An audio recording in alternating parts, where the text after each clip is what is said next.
Hello guys, welcome back. कैसे हैं आप लोग? I hope you all are doing well. तो एग्ज़ाम की प्रिपरेशन कैसी चल रही है? अब तो एग्ज़ाम बिल्कुल नज़दीक आ गए हैं। जिन्होंने स्टार्ट नहीं की है वो स्टार्ट कर दें, और जिनकी चल रही है वो और अच्छे से तैयारी करें। तो पहली बात तो ये गाइस कि एग्ज़ाम जो इग्नू ने डेट शीट है, एग्ज़ाम की डेट शीट वो चेंज की है, अपडेट की है। तो जो फर्स्ट ईयर के बच्चों को जिनको लगता है कि 2 जून से पेपर स्टार्ट है, वो 2 जून से नहीं है, 12 जून से हैं। तो आप एक बार जाके चेक कर लीजिए आपकी डेट शीट जो अपडेट हुई है। और दूसरी बात ये, BCHCT 137 के आज इंपॉर्टेंट टॉपिक्स को हम लेके आए हैं। इसमें हम लास्ट के 2-3 सेशन के जो एग्जाम पेपर्स होते हैं उनके एनालिसिस करके और इंपॉर्टेंट टॉपिक्स छाटते हैं। मोस्टली जो पेपर है वो इसी में से आ जाता है, क्योंकि इग्नू बार बार रिपीट करता है चीज़ों को। तो 70 से 80% तो आपको इन्हीं में से मिल जाएगा। तो सबसे इंपॉर्टेंट चीज़ कि आपको तैयारी कैसे करनी है। मोस्टली बच्चे हमसे पूछते हैं कि तैयारी कैसे करनी है, तैयारी कैसे करनी है।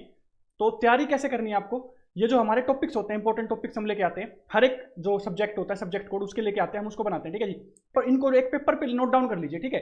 उसके बाद इनको एक एक करके आप कवर कीजिए। हम इनको बेसिकली ना सीक्वेंस वाइज ही रखते हैं, समझ रहे हो। सीक्वेंस वाइज आप इनको एक एक करके कवर कीजिए। अब वो कैसे कवर करना है आपको, वो आप बुक की हेल्प से कवर कर सकते हैं, किसी ऑनलाइन प्लेटफॉर्म से कवर कर सकते हैं। जैसे हम बात करें BCHCT 137, इसके जो मोस्टली जो इंपॉर्टेंट क्वेश्चन हैं वो हमने यहाँ पे कवर करवा रखे हैं वीडियोस के थ्रू, और 1 शॉर्ट वीडियो भी है इसकी, तो आप उसको कवर कर सकते हैं। जैसे जैसे आप एक एक टॉपिक कवर करते रहें उस पर आप टिक लगा लीजिए। और नोट्स मोस्ट इंपॉर्टेंट है। आप 3 से 4 दिन के अंदर आप कंप्लीटली तैयारी कर सकते हो एक सब्जेक्ट कोड की, और अच्छे मार्क्स आप स्कोर कर सकते हैं। इनके इंपॉर्टेंट जो PDF नोट्स हैं वो भी हम प्रोवाइड करने की कोशिश करते हैं, बट सबके तो नहीं हो पाते हैं यार, बहुत ज़्यादा सिलेबस है तो प्रिपेयर करने में ही टाइम लग जाता है।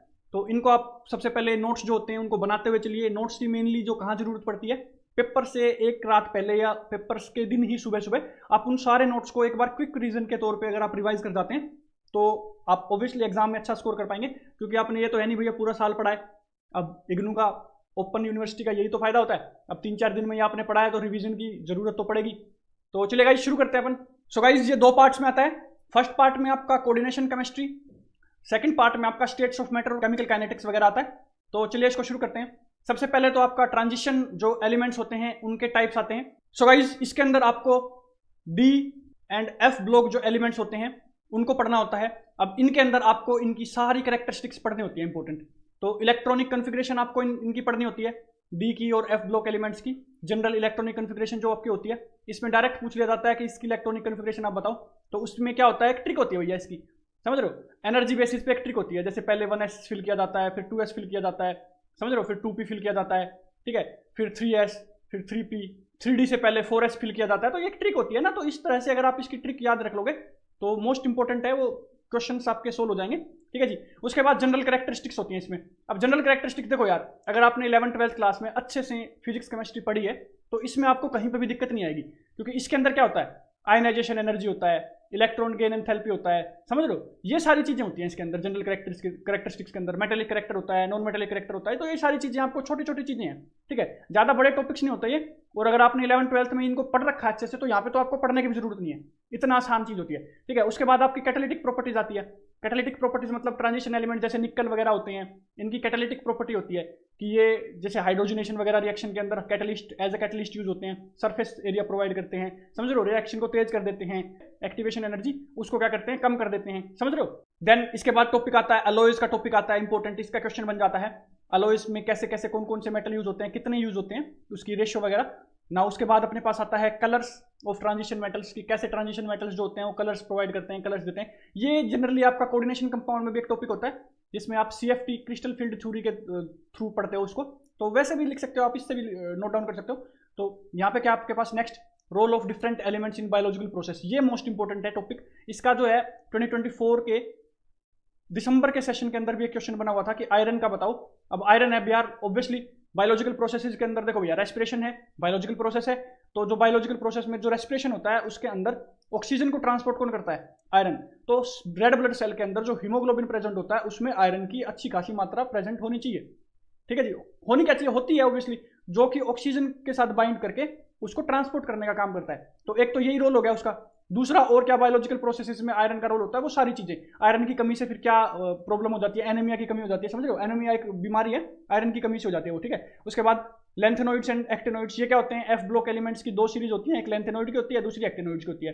तो इनको आपको पता होना चाहिए कि इनके कहाँ से कहाँ तक के एटॉमिक नंबर होते हैं, जनरल चीजें पता होनी चाहिए। उसके बाद इसके प्रोसेस आते हैं, सेपरेशन ऑफ लेंथेनोइड के प्रोसेस आते हैं, ठीक है जी। तो ये आपको पता होना चाहिए, इसकी एक वीडियो हमने बना भी रखी है और ये इंपॉर्टेंट है, 2024 के दिसंबर के सेशन में आया हुआ है। सो गाइस नेक्स्ट टॉपिक अपना कोऑर्डिनेशन कंपाउंड्स का आता है। अब कोऑर्डिनेशन कंपाउंड अपने आप में ही एक 12th क्लास का या 11th क्लास का एक पूरा ही टॉपिक बनता है केमिस्ट्री का, ठीक है जी।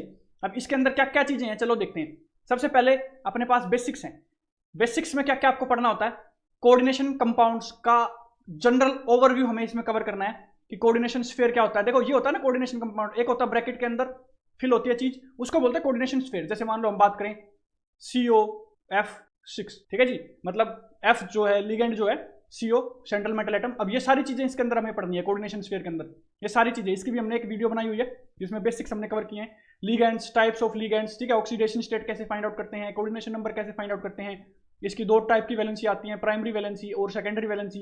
ये सब चीजें आपको इसमें पता होनी चाहिए बेसिक्स की, 11th क्लास की चीजें हैं, 12th क्लास की चीजें हैं यार। नाउ मोस्ट इंपॉर्टेंट हाइब्रिडेशन, ये आपको पता होनी चाहिए कैसे फाइंड आउट करते हैं। Then magnetic properties, then valence bond theory, इसका स्ट्रक्चर और ज्योमेट्री, ये सारी जो चीजें हैं ये देखो। अब यहाँ पे आपको पता लग रहा होगा कि यार कितने सारे टॉपिक्स आपने बता दिए, आप तो कह रहे थे इंपॉर्टेंट टॉपिक्स है। अब देखो इन सभी टॉपिक्स जो होते हैं ना ये ज्यादा मुश्किल टॉपिक्स नहीं है, समझ रहे हो मेरी बात को। हमने एक ही वीडियो में इन सबको कवर किया हुआ है और ज्यादा लंबी वीडियो भी नहीं है वो कि भैया 2-3 घंटे की वीडियो बन गई, नहीं, एक 40-45 मिनट की भी नहीं है वो तो यार, 20-25 मिनट की वीडियो में ये सारे टॉपिक कवर हो रखे हैं और इतने आसान तरीके से ट्रिक बेसिस पे हमने सोल्व करवा रखे हैं कि एक बार आप 1-2 क्वेश्चन को आप समझ लो, 1-2 को आप खुद कर लो, तो वहां पे जितने भी टाइप के क्वेश्चन आता है। अब हाइब्रिडेशन का एक अलग से क्वेश्चन बन सकता है, मैग्नेटिक प्रॉपर्टीज का अलग से क्वेश्चन बन सकता है कि भैया पैरामैग्नेटिक नेचर होता है, डायमैग्नेटिक नेचर होता है, क्यों होता है, कैसे होता है, प्रूफ करो, ठीक है।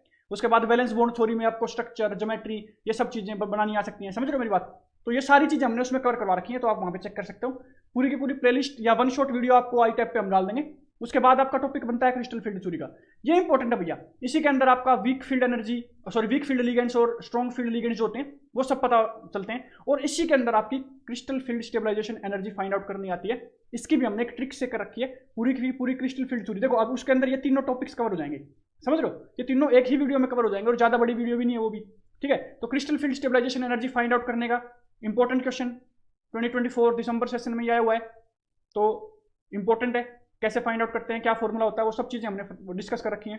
उसके बाद इसका जो टॉपिक होता है मोस्ट इंपॉर्टेंट टॉपिक, इसको लिख ही लीजिए आप इंपॉर्टेंट, इसका 1 या 2 क्वेश्चन तो हमेशा ही मिलते हैं, तो 3 से 5 नंबर तो आपको ये दे के ही जाएगा। Nomenclature of coordination compound, coordination compound की नेमिंग हमने बहुत अच्छे से इसकी एक वीडियो में इसको कवर किया हुआ है। तो कोऑर्डिनेशन कंपाउंड की नोमेनक्लेचर आपको पढ़नी है। इसमें देखो आपको 2 तरीके से आ सकता है, आपको स्ट्रक्चर दे देंगे, उसका नेम लिखना दे देंगे, या ये कह देंगे कि भैया नेम दे दिया अपने पास और उसको स्ट्रक्चर बनाओ, उसका क्या है ये चीज बेसिकली, समझ रहे हो। तो ये दोनों चीजें हैं। स्ट्रक्चर तो जनरली नहीं होता है, फॉर्मूला ही होता है उसका, तो फॉर्मूले के बेसिस पे आपको बोल देंगे जैसे यही है, समझ रहे हो ना मेरी बात को। तो ये चीजें हैं, तो दो टाइप से आ सकते हैं क्वेश्चन और दोनों के ही बन जाते हैं। अब दिसंबर 2024 का अगर आप पेपर चेक करोगे, पेपर भी हमने सोल्व करवा रखा है, तो आप उसको भी जाके चेक कर सकते हैं। कंप्लीट पेपर का सोल्यूशन आपको मिल जाएगा आई टैब पे। तो ये जो चीज है 2024 के दिसंबर का पेपर आप चेक करोगे, उसमें है दोनों ही क्वेश्चन दे रखे हैं, स्ट्रक्चर से नेम दे रखा है, नेम से स्ट्रक्चर पूछ रखा है, दोनों ही दे रखे हैं। तो कितना इंपॉर्टेंट आप देख सकते हो। So now guys moving forward, इसका जो पार्ट भी है इसके अंदर हम स्टेट्स ऑफ मैटर और केमिकल काइनेटिक्स हम पढ़ते हैं। तो केमिकल काइनेटिक्स और स्टेट्स ऑफ मैटर दोनों ही 11th-12th क्लास के टॉपिक है, ये 12th क्लास का टॉपिक है। और 11th की केमिस्ट्री का क्या होता है, स्टेट्स ऑफ मैटर। बट हाँ उसके अंदर हम गैसीय स्टेट पढ़ते हैं जनरली, समझ रहे हो। तो इसके अंदर स्टेट्स ऑफ मैटर में तीनों ही पढ़ने होते हैं, तो ज्यादा तो इंपॉर्टेंट टॉपिक्स नहीं होते इनमें। बट हाँ केमिकल काइनेटिक्स मोस्ट इंपॉर्टेंट है, तो इसके अंदर आपका ऑर्डर और मोलिकुलरिटी के बारे में पता होना चाहिए, दोनों का डिफरेंस पता होना चाहिए। तो ये क्वेश्चन तो आपका बना भी हुआ है। उसके बाद रेट ऑफ रिएक्शन आपको पता होनी चाहिए क्या होती है, रेट ऑफ रिएक्शन कैसे फाइंड आउट करते हैं, इसके 2 फॉर्मूले होते हैं, ठीक है जी। एक रेट लॉ से इसका फॉर्मूला बनता है रेट ऑफ रिएक्शन का, और दूसरा आपका जनरल फॉर्मूला बनता है। तो दोनों को इक्वेट करते हैं, वो किस में आ जाता है, इंटीग्रेटेड रेट लॉ के अंदर।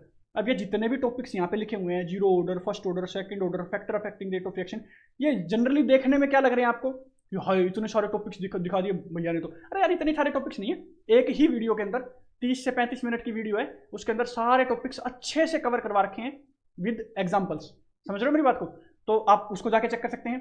तो ये सारे टॉपिक्स है important, order, molecularity, rate of reaction, rate law और रेट कांस्टेंट यूनिट, ये एक मोस्ट इंपॉर्टेंट टॉपिक बनता है। इसका एक क्वेश्चन तो बन ही जाता है, अब ज्यादा नहीं बनता, 2 नंबर का या 1 नंबर का ही बनता है। इसमें क्या आता है, रेट कांस्टेंट की यूनिट दे देंगे आपको और ये पूछ लेंगे कि कौन सी ऑर्डर ऑफ रिएक्शन है, समझ रहे हो। ऑर्डर बताओ, जीरो ऑर्डर है, फर्स्ट ऑर्डर है, सेकंड ऑर्डर है, समझ रहे हो, ये सारी चीजें पूछ लेते हैं आपको।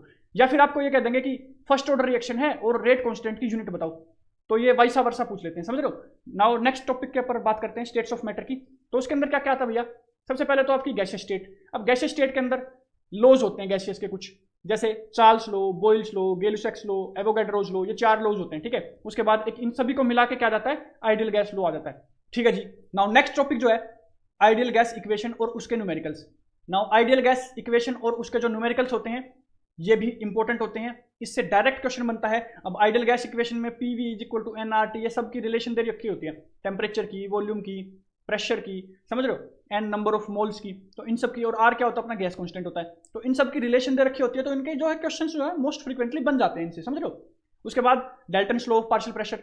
अब 2 या 2 से ज़्यादा गैसेज का मिक्सचर अगर किसी रूम के अंदर है तो उसका प्रेशर कितना रहेगा, क्या रहेगा, उसकी गैसेज का जो इक्वेशन बनेगी वो कैसे चेंज होती है, इसकी भी वीडियो हमने कर रखी है। तो ये कंप्लीट वीडियो हमने, इसका कंप्लीट टॉपिक हमने कवर करवा ही रखा है मोस्टली। तो उसके बाद काइनेटिक थ्योरी ऑफ गैसेज होती है, उसके बाद उसके अंदर क्या होता है, काइनेटिक थ्योरी ऑफ गैसेज के क्या होते हैं, पोस्टुलेट्स होते हैं जनरली, तो इसके पोस्टुलेट ही पूछे जाते हैं, काइनेटिक थ्योरी ऑफ गैसेज के पोस्टुलेट्स, ठीक है जी। उसके बाद speed of atoms of gases निकालनी होती है, average speed, root mean, square velocity, ये दोनों होती हैं, इंपॉर्टेंट होते हैं, इनके जस्ट फॉर्मूले याद करने होते हैं और क्या होती है ये पता करनी होती है बस। उसके बाद तो आपको जो आपके न्यूमेरिकल्स होते हैं वो भी इसके आसानी से सोल्व हो जाते हैं, समझ रहे हो। Now next liquids. लिक्विड्स की अगर हम बात करें तो आईएमएफ, इंटरमोलिकुलर फोर्सेस, ठीक है जी, ये मिशन इम्पॉसिबल नहीं है भैया समझ रहे हो, आईएमएफ इंटरमोलिकुलर फोर्सेस है, कई टाइप के होते हैं, हाइड्रोजन बॉन्डिंग वगैरह, समझ रहे हो, डाइपोल डाइपोल इंटरेक्शंस जो होती हैं, समझ रहे हो, ये सारी चीज़ें इसके अंदर है, ये भी हमने कवर करवा रखा है, इसको भी आप चेक कर सकते हैं। उसके बाद सरफेस टेंशन है, फैक्टर अफेक्टिंग सरफेस टेंशन, कौन कौन से फैक्टर्स पे डिपेंड करती है। उसके बाद विस्कोसिटी है और उसके फैक्टर अफेक्टिंग है। देखो सरफेस टेंशन के फॉर्मूले आपसे पूछे गए थे 2024 के दिसंबर सेशन में, और विस्कोसिटी का भी आपको जो है टेम्परेचर डिपेंडेंस पूछा गया था इसका, तो ये भी मोस्ट इंपॉर्टेंट है, तो आप इनको भी कीजिए। उसके बाद आपके पास सॉलिड है, सॉलिड के अंदर क्या होते हैं, क्रिस्टलाइन एंड अमोर्फस सॉलिड्स। क्या होते हैं क्रिस्टलाइन एंड अमोर्फस सॉलिड्स?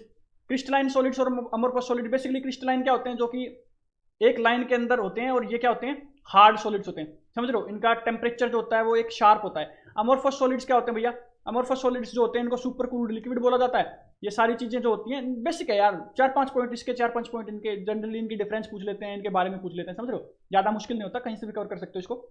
उसके बाद लैटिस का, यूनिट सेल की, इन सब की डेफिनेशन आपको पता होनी चाहिए, समझ रहे हो, लैटिस एनर्जी क्या होती है वो भी पता होनी चाहिए। तो ये चीजें हैं छोटी मोटी डेफिनेशन, 1-2 नंबर में आ जाती हैं। उसके बाद क्रिस्टलोग्राफी के लॉज आपको पता होने चाहिए, क्या होते हैं, जब क्रिस्टल फॉर्म होते हैं किसी भी उसके, तो कौन से लॉज से फॉर्म होते हैं वो पता होने चाहिए। उसके बाद मिलर इंडाइसिस होते हैं और उनके न्यूमेरिकल्स, क्या होता है मिलर इंडाइसिस और कैसे हम उनको फाइंड आउट करते हैं, तो वो न्यूमेरिकल्स आपको पता होने चाहिए।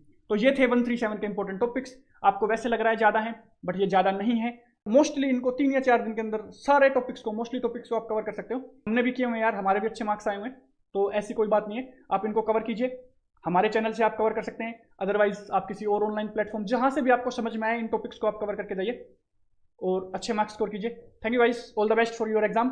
Thank you so much.